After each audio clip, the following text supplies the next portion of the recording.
everybody. Thank you for joining us. My name is Carol Oldham. I'm the Executive Director of the Massachusetts Climate Action Network, and this is the MCAN Power Half Hour.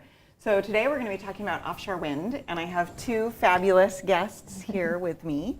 I have Ann Berwick, who is the former chair of the Department of Public Utilities. Welcome. Thank you. And I've got Amber Hewett, who is with the National Wildlife Federation. Thank you for coming. Thank you for having us. Yeah, and so I thought what we could start out by doing is maybe have you guys talk each a little bit about sort of yourselves and how you got involved in offshore wind. So Ann, do you want to tell us a little bit about the Department of Public Utilities? Sure. The Department of Public Utilities actually regulates the investor-owned electric and gas distribution companies like Eversource and National Grid. So that it may be surprising that I'm so involved in offshore wind and other renewables actually. But the Department of Public Utilities also has responsibility for implementing various parts of the Green Communities Act. So that's what sort of brought me, and also as an environmental lawyer and understanding that we have to kind of change our the way we power our society. Yes, and you stepped back from being the chair at the DPU? Yes, a year and a half ago when the new administration took over. Great. So I worked for the Patrick administration for 8 years, first as Undersecretary for Energy and then as DPU chair. Fantastic. Great. Amber, tell us a little bit about NWF and what you do on wind there. Sure. So National Wildlife Federation has long supported the responsible development of offshore wind power. So it really comes from our concern for climate change and the impact that it has on wildlife and their habitat, and the awareness that we need to really dramatically change our energy portfolio. And so we have a lot of excitement around the scale of offshore wind power, the opportunity that it presents all along the coast, and then with the recent political developments in Massachusetts that make the scale of development really possibly launching here. Nationally, the offshore wind industry, of course, has struggled to get off the ground, and we see a really incredible opportunity for Massachusetts to lead the way. So we've focused a lot of our resources here in the past couple years. Actually. Great, and we'll talk about this later, but internationally, offshore wind is actually doing quite well. Yes. So it's just in the U.S. for some reason we're having a little bit of a hard time getting a foothold for them. I want to point out that it's really amazing to have Amber here, somebody from a wildlife organization that is so enthusiastic about offshore wind. So Absolutely. That's really significant. Yeah, and we'll talk actually a little bit about, I know you guys have done some agreements with some of the offshore wind companies to make sure that animals are protected. So I look forward to talking about that. But can somebody actually define for me what offshore wind is? Because I know, there's onshore wind, there's close-in wind, there's offshore wind. What makes the difference? What would you say makes it, yes, this is offshore wind? In the water. Is it not that it has to be a particular distance away from the shore? I mean, as a practical matter, offshore wind ends up being being pretty far offshore. Because that's where the wind blows? That's where the wind blows, aesthetic issues.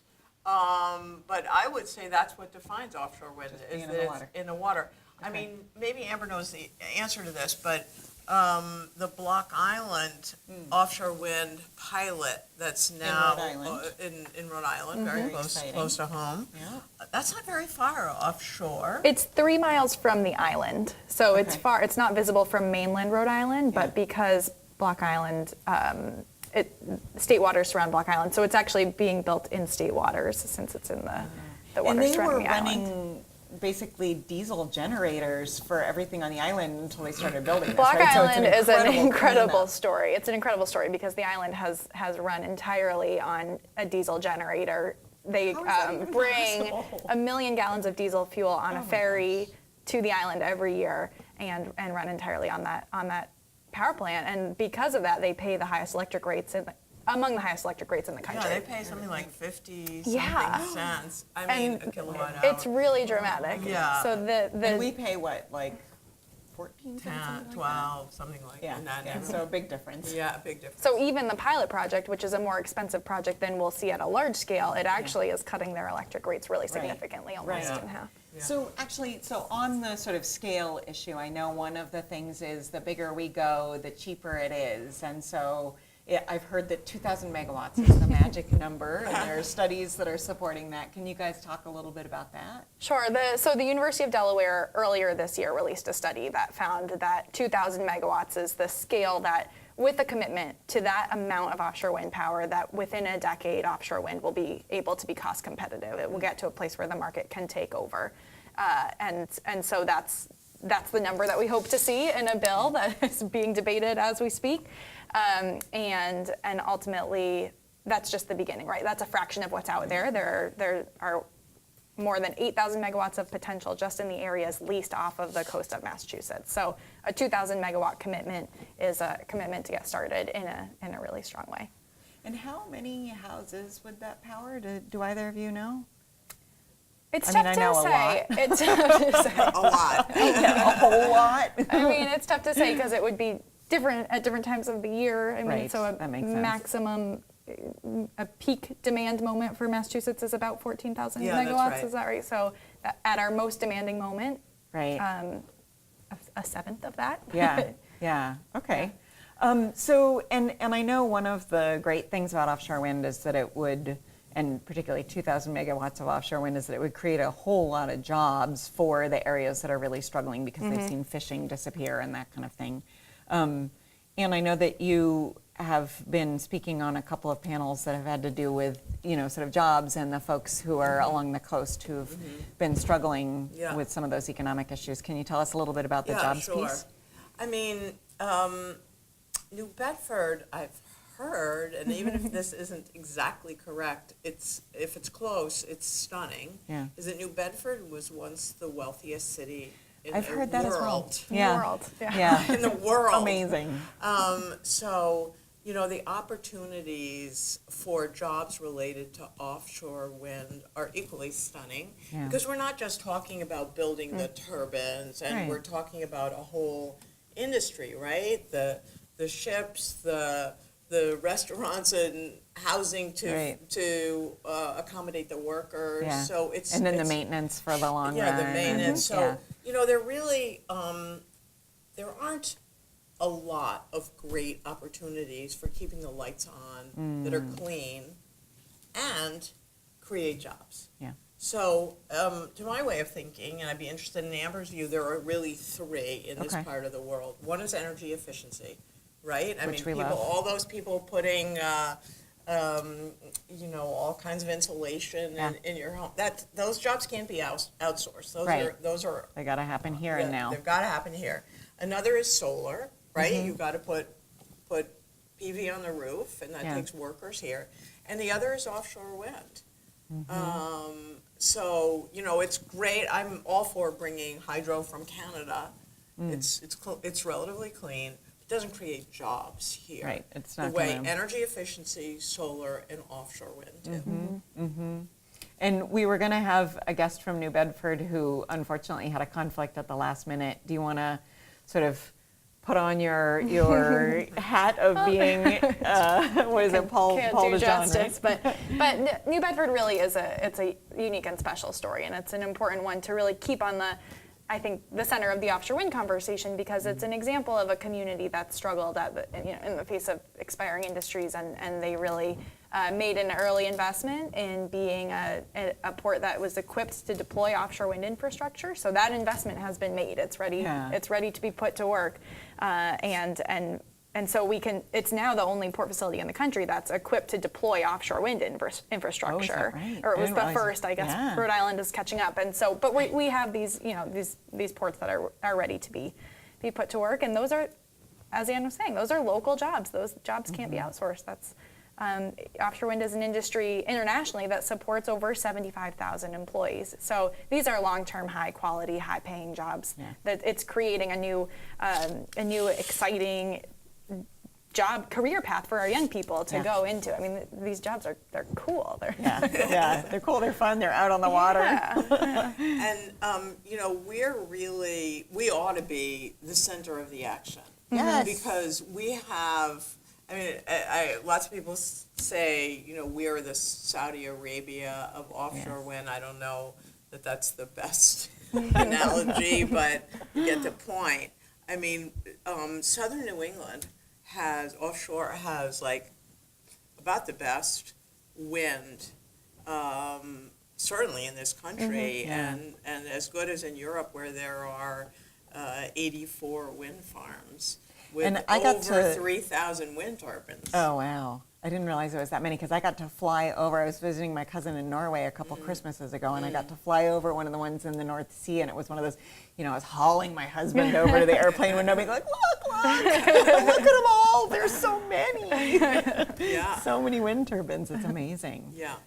And so I know that one of the reasons that MCAN, is really in favor of offshore wind, and obviously, this is true for NWF as well, and you mentioned this, is the climate impact. So, sort of taking dirty energy offline and getting clean energy online.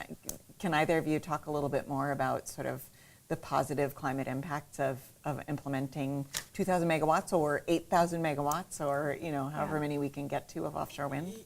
Yeah, I mean, so I'll give you my elevator speech on climate change, Great. Which is we need to use more electricity. So Not usually how those start. Catches attention, though, right? yeah.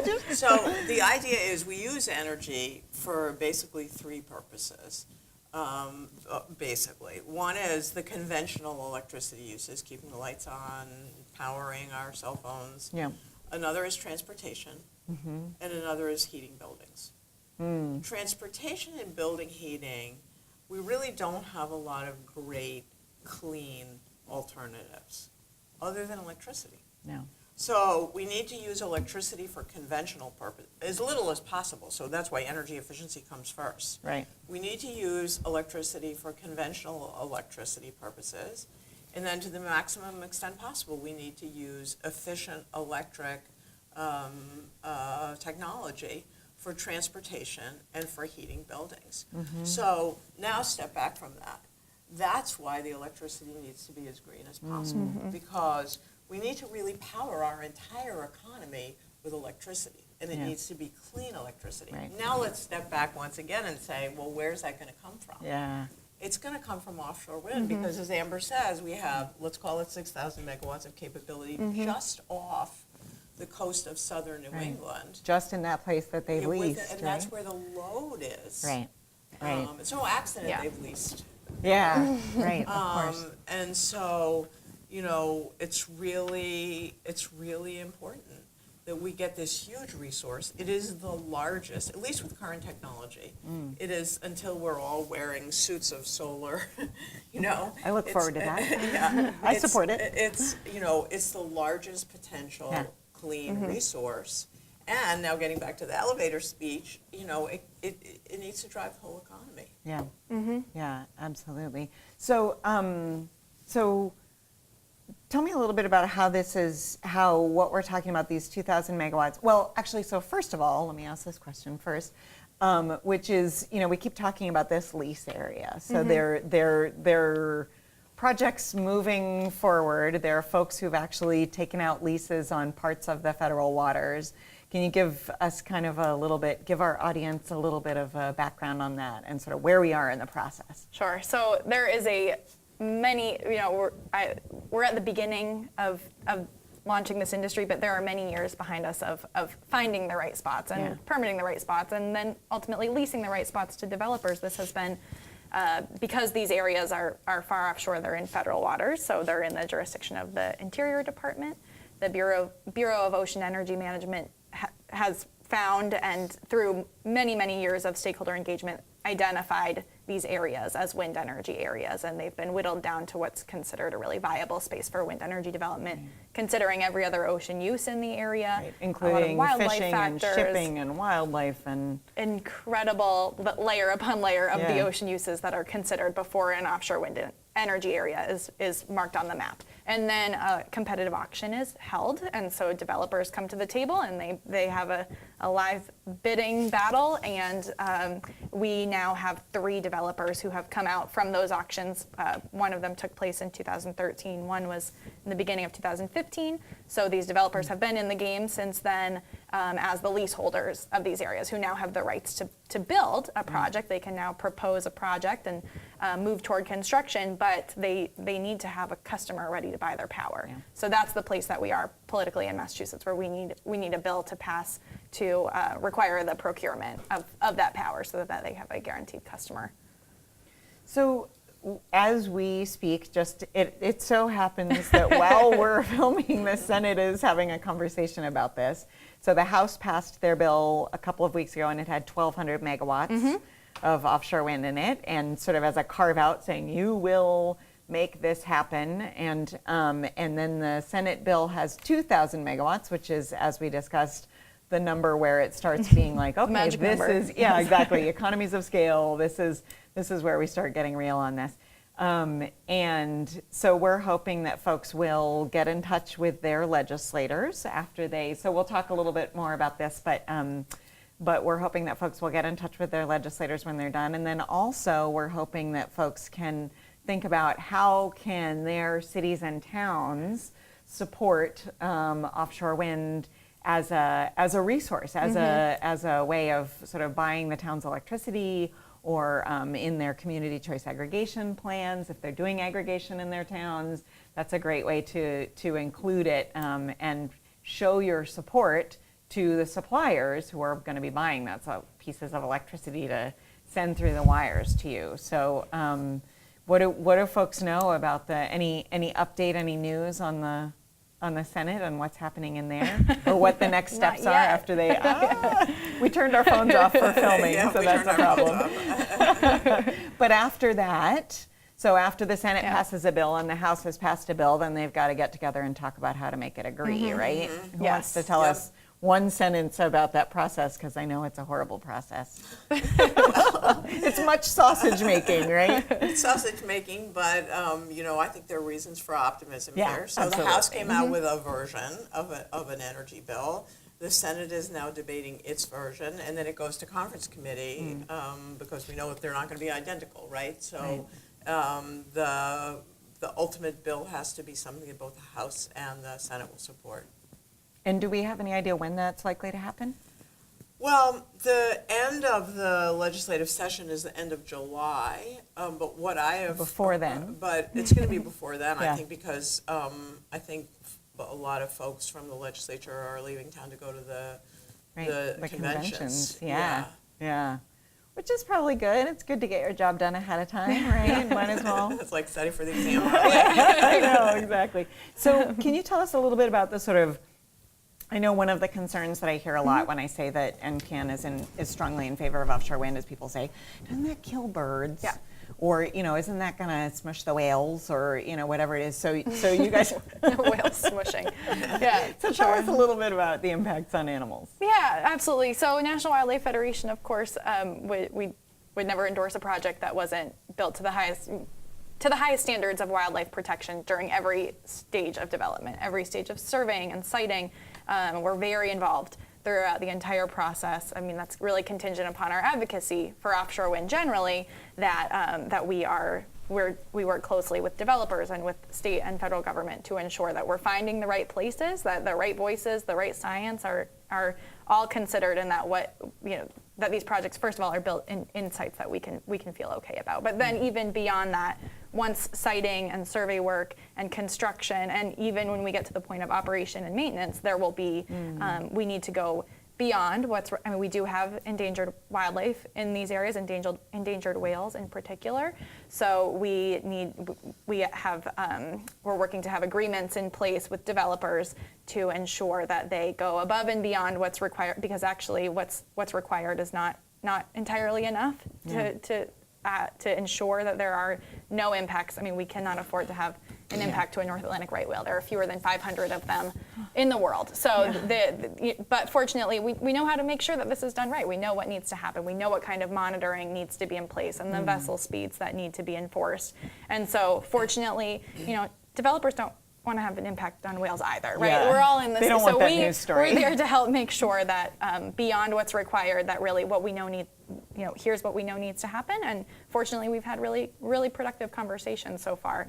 And I think, we learned from Cape Wind also. It's worth noting that you don't want those vulnerabilities legally in with your project as well. So they have, an added incentive to really work to the highest standard. Yeah. Yeah, I mean, I agree with everything Amber said, but also I would just add, it's notable that Mass Audubon endorsed Cape Wind. Yeah. So, people say, wait, how can you be in favor of offshore wind? Aren't there really big problems for birds?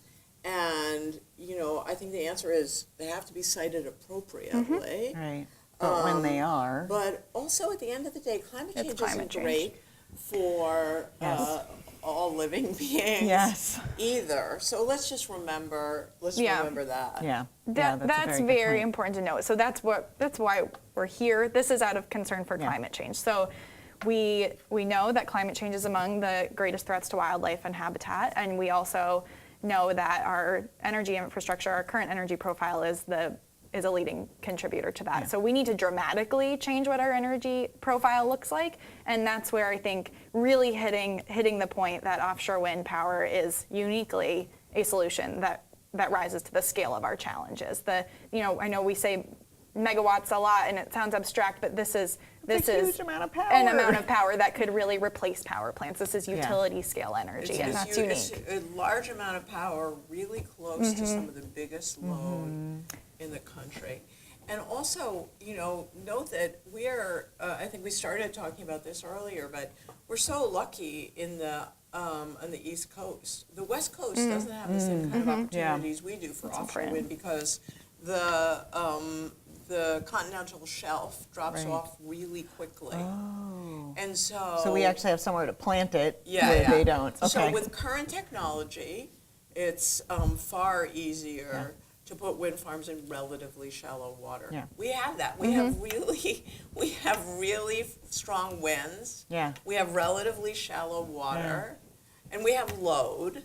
Right. I mean, Everybody we're needs sort of the power. paradise Yeah. for offshore wind. So, and I know that recently the turbines have gotten, they sort of keep getting bigger and better, and they spin slower so that, again, there's less danger to any sort of migratory birds or anything like that. So like, how big are these once they start building these? My new they're favorite huge, visual right? is the turbines that are being built in Block Island are a great example. So that's state-of-the-art technology. These are each turbine is a 6 megawatt machine. Whoa. And they're 150 meters in diameter from end to end. The blades, if you were to lay that down, it would not fit in Fenway Park. So these are massive. And fortunately, now that we have them going up in Rhode Island, this doesn't need to be an abstract conversation anymore. We Right. can go out and see these Right, up and right. running and Take a really video and show internalize the scale of the resource. So that's 6 megawatts.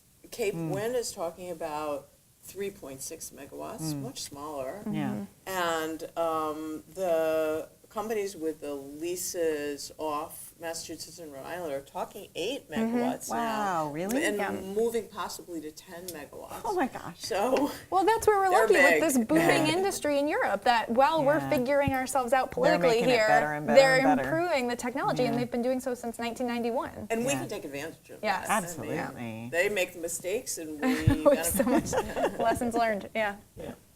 So let's talk again about what we'd like people to do when they see this show. So we've got our audience that is out there and they're going, oh my gosh, I'm so glad that this is so great and such a great opportunity for Massachusetts. What do I do next? So what do they do next? What would you guys say on that? Well, it depends in part on exactly when this Yes. is airing and when people are watching Yes. the program. They should certainly, even if the bill has passed the Senate, they should call their legislators nonetheless, because their legislators, so there'll be a very small number of legislators on the conference committee that is Yes. ultimately going to put together the House and the Senate bills.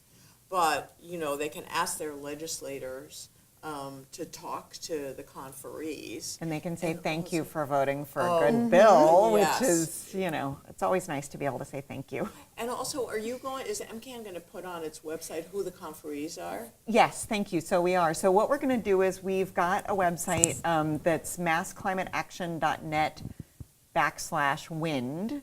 And we're going to keep that updated for everything, what Great. happens with the bill, what the next steps are, who the conferees are, how to get in touch with your legislator, all of those pieces. So that's all going to be there. So again, that's www.massclimateaction.net/wind. We tried to make it very easy. So call your legislator, and if your legislator happens to be one of the conferees, Yes. then call them. Get your Again, friends to Get call, get your everybody neighbors you to know, call. get all your neighbors to Yes, call. yes. And so it's going to be really important to be in touch with the conferees, Mm-hmm. but also important just to be in touch with your legislators generally. Yeah. And tell all your friends, if everybody would take upon themselves, watching this program, would take upon themselves getting 5 friends or family members Yes. to make these phone calls, Yes.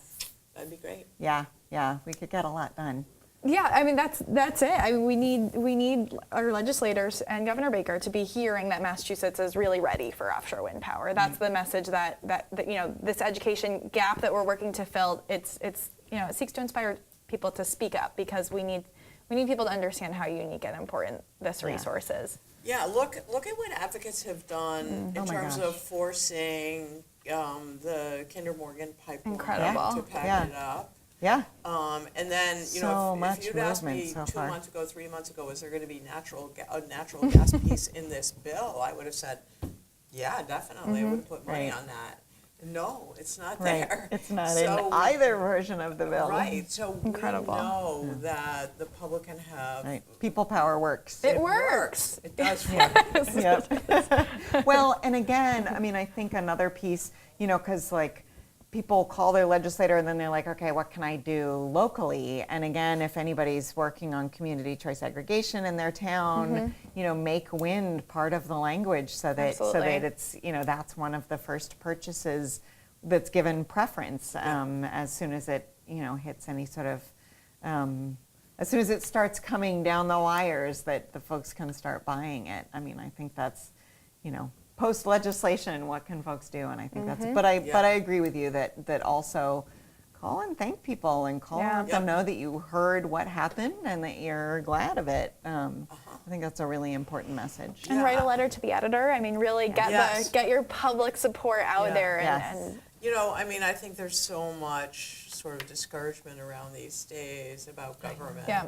And Yeah. this is a really, we haven't seen the final version of this bill yet, but I think this is going to be a really good news, heartening Yes. story. Yes, and again, I think it really is a story about those in power listening to the Yeah. people when they Absolutely. speak about what they want, which is just gives me chills. I'm very happy about it. It's sort of the best possible outcome. Yeah. I feel like you were saying 2 months ago, I never would have dreamed that we would be at this place, sort of in terms of our energy vision for the state. And also, the legislators aren't just worrying about clean energy, they're taking costs into account. I Yeah. mean, the way these procurements of offshore wind are structured Yeah. are definitely geared to minimize the cost. Yeah, and yet they're still ending up with lots of offshore wind in there, so that's Yeah. definitely a positive message. Well, thank you so much for joining us today, and thank you to our viewers out there in TV land. This has been the MCAN Power Half Hour, and we look forward to seeing you on the next installment for another exciting conversation about wind and energy and climate change.